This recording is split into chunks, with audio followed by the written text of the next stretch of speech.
When Professor Swain died, he was so fat that I do not see how he could have fitted into any of his secret passageways. They were very narrow. Eliza and I were able to fit into them, however, even when we were 2 meters tall, because the ceilings were so high. Yes, and Professor Swain died of his fatness in the mansion, at a dinner he gave in honor of Samuel Langhorne Clemens and Thomas Alva Edison. Those were the days. Eliza and I found the menu. It began with turtle soup. Our servants would tell each other now and then that the mansion was haunted. They heard sneezing and cackling in the walls, and the creaking of stairways where there were no stairways, and the opening and shutting of doors where there were no doors. Hi-ho. It would be exciting for me to cry out, as a crazed old centenarian in the ruins of Manhattan, that Eliza and I were subjected to acts of unspeakable cruelty in that spooky old house.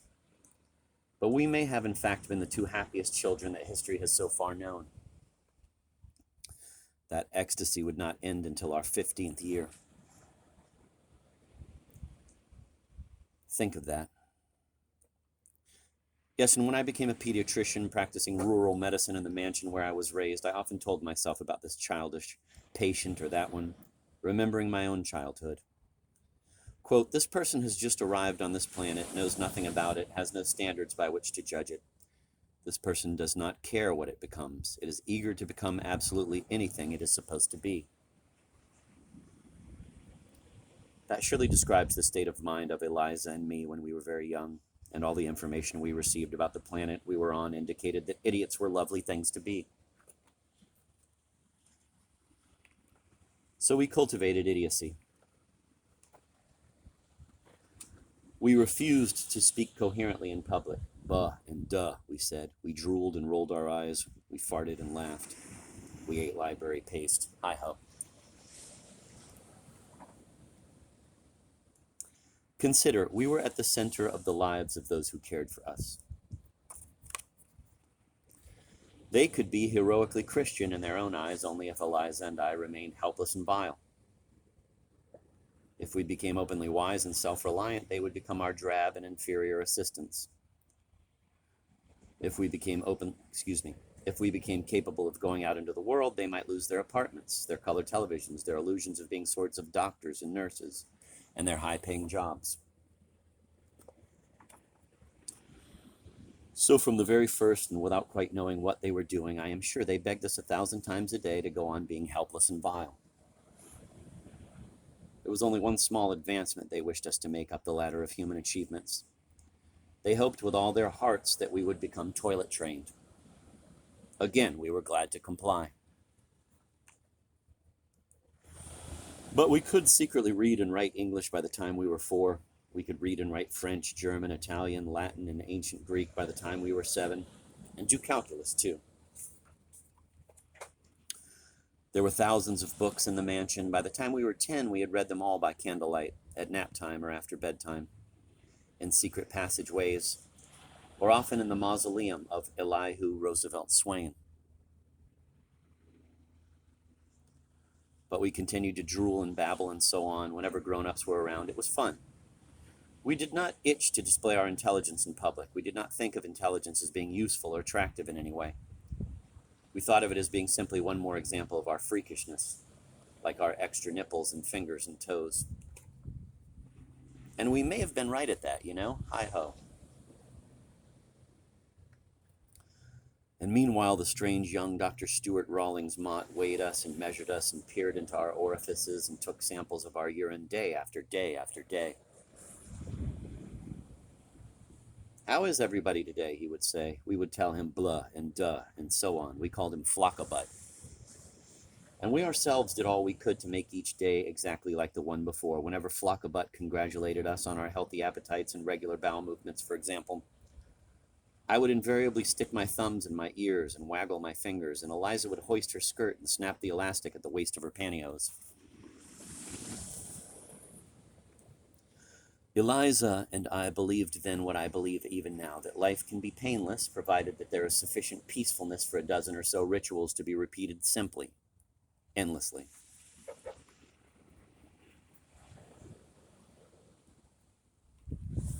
I teeter even now between thinking that Dr. Mott loved Eliza and me and knew how smart we were and wished to protect us from the cruelties of the outside world, and thinking that he was comatose.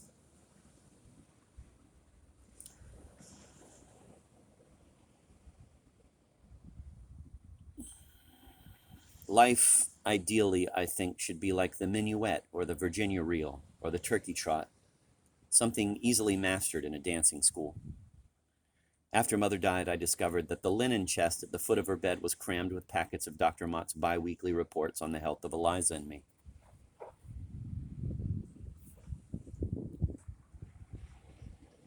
He told of the ever greater quantities of food being consumed and then excreted. He spoke, too, of our unflagging cheerfulness and our natural resistance to common diseases of childhood. The sorts of things he reported, in fact, were the sorts of things a carpenter's helper would have had no trouble detecting, such as that, at the age of 9, Eliza and I were over 2 meters tall. No matter how large Eliza and I became, though, one figure remained constant in his reports. Our mental age was between 2 and 3, hi-ho.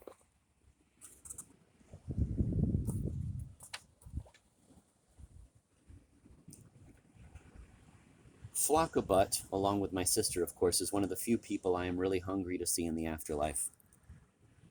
I am dying to ask him what he really thought of us as children, how much he suspected, how much he really knew. Eliza and I must have given him thousands of clues as to our intelligence. We weren't the cleverest of deceivers. We were only children, after all.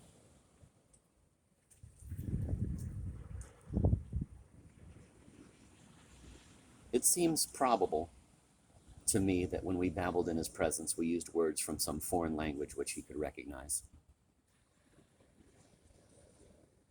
He may have gone into the library of the mansion, which was of no interest to the servants, and found the book somehow disturbed. He may have discovered the secret passageways himself through some accident. He used to wander around the house a great deal after he was through with us. I know, explaining to the servants that his father was an architect.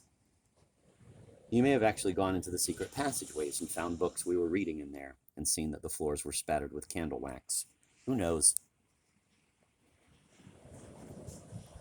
I would like to know, too, what his secret sorrow was. Eliza and I, when we were young, were so wrapped up in each other that we rarely noticed the emotional condition of anybody else.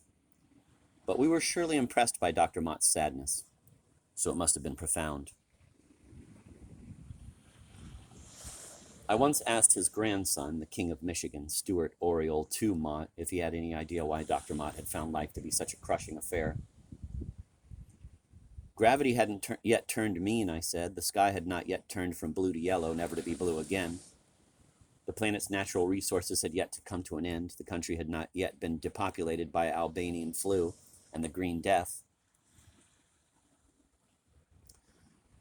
Your grandfather had a nice little car and a nice little house and a nice little practice and a nice little wife and a nice little child, I said to the king. And yet he used to mope so. My interview with the king took place, incidentally, in his palace on Lake Maxinkuckee in northern Indiana, where Culver Military Academy had once stood.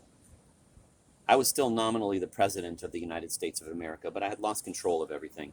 There wasn't any Congress anymore, or any system of federal courts, or any treasury of army, or any of that. There were probably only 800 people left in all of Washington, D.C.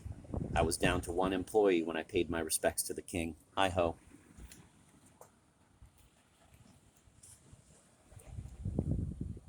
He asked me if I regarded him as an enemy, and I said, "Heavens no, Your Highness. I am delighted that someone of your caliber has brought law and order to the Middle West."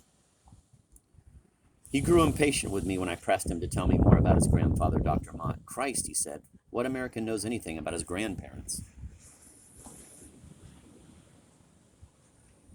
He was a skinny and supple and ascetic young soldier saint in those days. My granddaughter, Melody, would come to know him when he was an obscene voluptuary, a fat old man in robes encrusted with precious stones. He was wearing a simple soldier's tunic without any badges of rank when I met him. As for my own costume, it was appropriately clownish: a top hat, a claw hammer coat, and striped pants, a pearl gray vest with matching spats, a soiled white shirt with a choke collar and tie. The belly of my vest was festooned with a gold watch chain which had belonged to John D. Rockefeller, the ancestor of mine who had founded Standard Oil.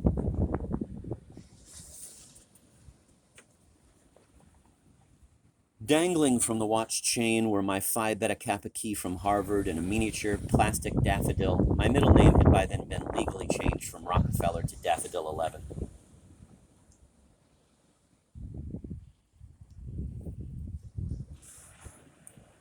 There were no murders or embezzlements or suicides or drinking problems or drug problems in Dr. Mott's branch of the family, the king went on, as far as I know. He was 30. I was 79. Maybe grandfather was just one of those people who was born unhappy, he said.